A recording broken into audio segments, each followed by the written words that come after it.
Units of digital information and their conversion. Today, we will cover the conversion of different digital information units. You know that there are two ways in which the size of digital data can be represented.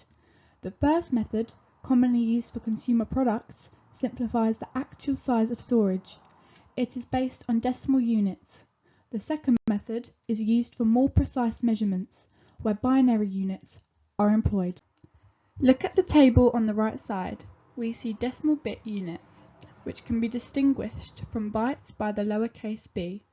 The smallest unit is the bit, followed by the kilobit, megabit, gigabit, and terabit. On the left side, I've listed the binary units. As you can see, the only difference is the letter I added in between. So, reading from the left side, we have the bit, Kibibit, Mebibit, Gibibit, and Tebibit. Of course, there are more units than these, but for your exam, you only need to know these specific units when we're talking about bits. As I mentioned before, the bit is the smallest binary digit and can be represented either by 0 or 1. Let's look closely at kilobits and kibibits and how we can convert these units into the smallest bits. As you can see, 1 kilobit is equivalent to 1000 bits, while 1 kibibit is equal to 1024 bits. It's the same as 10 to the power of 3 for a kilobit. Remember, we're talking about decimal units with a base of 10. For a gigabit, it's 2 to the power of 10, since binary units are based on 2. So, decimal units include kilobit, megabit, gigabit, and terabit. These units are based on powers of 10, with each step increasing by a factor of 1000. To convert kilobits to bits, knowing that 1 kilobit equals 1000 bits, we simply multiply the number of kilobits by 1000. In this case, we're converting into smaller units, so multiplication is required. On the other hand, when converting bits to kilobits, we're moving to larger units, so we need to divide the number of bits by 1000. We use the same strategy for all bit units. Before you start your calculation, look at the image below. Count the number of arrows between the units you want to convert. Write down the same number of 1000s and then double check whether you need to multiply or divide. Remember, you multiply when converting to smaller units and divide when converting to larger ones. Now, let's move on to binary units. Kibibit, Mebibit, Gigabit, and Tebibit. We use the same strategy for division and multiplication as in the previous example. The only difference is that instead of using 1000, we use 1024. Multiply when converting to smaller units and divide when converting to larger units. Remember to list the units in the correct order so you know how many times to use 1024. For example, if you're converting gigabits to bits and don't have a calculator, you can simply write multiply 1024 to the power of 3. When converting gigabits to kilobits, you divide by 1024 and then multiply by 1000. This is because you are moving from a binary-based unit to a decimal-based unit, and the factor between them is 1024. Conversely, when converting kilobits to gigabits, you divide by 1000 and then multiply by 1024. This accounts for the difference between the decimal-based kilobits and the binary-based gigabits. Similarly, you can apply the same methods for conversions between megabits and mebibits, gigabits and gibibits, or terabits and tebibits. Remember, ensure the base of the units you are converting between matches the appropriate factor. 1024 for binary units and 1000 for decimal units. To convert between units with different bases, like megabits to tebibits, follow these steps. Convert megabits to the unit with the same base, terabits. Then, change terabits to tebibits, completing the first step. Check the diagram on the right side to determine whether you need to multiply or divide. Additionally, ensure you understand whether you're working with decimal or binary units. Remember that binary units include an I, such as Kibibits, to distinguish them from decimal units like kilobits that do not have the I. For the second step of this conversion, remember that when converting from a decimal-based unit to a binary-based unit, you should divide by 1000 and then multiply by 1024. Conversely, when converting from a binary-based unit to a decimal-based unit, divide by 1024 and multiply by 1000. Bits are measured in both binary and decimal systems, with binary units increasing by powers of 2 and decimal units by powers of 10. For a clear comparison, look at the table on the screen. It shows how units like Kibibits, Mebibits and Gibibits grow exponentially by powers of 2, while Kilobits, Megabits and Gigabits increase by powers of 10. The next unit is a nibble, which contains 4 bits. A nibble is often used to represent a single hexadecimal digit. Finally, we are ready to talk about bytes. A byte consists of 8 bits and is a fundamental unit of data and computing.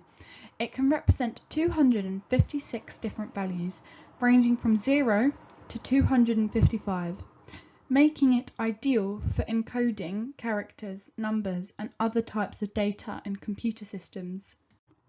To convert bytes to bits, multiply the number of bytes by 8 because each byte contains 8 bits. On the other hand, to convert bits to bytes, divide the number of bits by 8. In the same way as bits, bytes can be represented using binary or decimal units. When taking your GCSE exam, it's important to first verify the notation. A capital B indicates bytes, while a lowercase b denotes bits. If the unit includes an I, for example, kib, it represents a binary unit. If it does not, it represents a decimal unit. So before you convert, make sure to identify which units you are dealing with. We've already used this approach to convert between bits and gigabits, or tebibits and bits. So, let's apply the same steps to converting bytes. Remember, to convert between different units of digital storage, such as from gigabytes to bytes or kilobytes to megabytes, follow these steps. First, determine the direction of conversion. If you're converting to a smaller unit, you'll multiply, and if you're converting to a larger unit, you'll divide. Next, understand whether you're working in the decimal system, which uses multiples of 1000, or the binary system, which uses multiples of 1024. Then, count the number of steps between the starting unit and the target unit. For example, when converting from gigabytes to bytes, you move through 3 units: gigabytes, mebibytes, kibibytes, and then finally bytes. You need to multiply by 1024 3 times. By following these guidelines, you can confidently convert between different units of digital storage. If you need to convert your result to bits, simply multiply by 8 at the end. In both systems, to convert from bytes to bits, multiply by 8. To convert from bits to bytes, divide by 8. To calculate file sizes and loading times, start by determining the file size by multiplying the number of units by the size of each unit. For instance, if you have a 100-page document with each page being 2 megabytes, the total size is 100 pages times 2 megabytes per page, which equals 200 megabytes. To find the loading time, use the formula loading time equals file size divided by transfer rate. For example, if you need to load a 500 megabyte file and the download speed is 10 megabytes per second, the loading time is calculated as 500 megabytes divided by 10 megabytes per second, which equals 50 seconds. This means it will take 50 seconds to download the file at that speed. Remember, ensure that the units for the file size and transfer rate are the same before performing calculations. If they are different, convert them to the same unit before using the formula. To calculate the amount of data transferred over a given time period, multiply the data transfer rate by the duration of the transfer. For example, if the transfer rate is 20 megabits per second and the transfer lasts for 10 seconds, you can find the total amount of data transferred using the formula data transferred equals transfer rate times time. Plugging in the values, data transferred equals 20 megabits per second times 10 seconds equals 200 megabits. To convert this value to megabytes, divide by 8, since there are 8 bits in a byte, resulting in data transferred equals 200 megabits divided by 8 equals 25 megabytes. Therefore, 200 megabits is equivalent to 25 megabytes.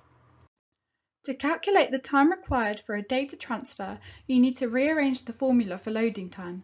The formula is time equals data size divided by transfer rate. For example, if you need to transfer 1 gigabyte of data at a rate of 5 megabytes per second, first convert gigabytes to megabytes if needed. Since 1 gigabyte equals 1000 megabytes, you use the formula time equals data size divided by transfer rate. Substituting the values, time equals 1000 megabytes divided by 5 megabytes per second equals 200 seconds. Thus, it will take 200 seconds to transfer 1 gigabyte of data at this speed. When working with network speeds, it's important to convert units correctly to understand the data transfer rates. To convert from megabits per second to megabytes per second, use the formula speed equals speed divided by 8. This conversion is necessary because there are 8 bits in a byte. For example, if your network speed is 40 megabits per second, you can convert this to megabytes per second by dividing by 8. Speed equals 40 megabits per second divided by 8 equals 5 megabytes per second. Therefore, a network speed of 40 megabits per second is equivalent to 5 megabytes per second. To improve your skills, practice these types of calculations with various examples and questions. This will help you become more comfortable with unit conversions and better prepared for your exams.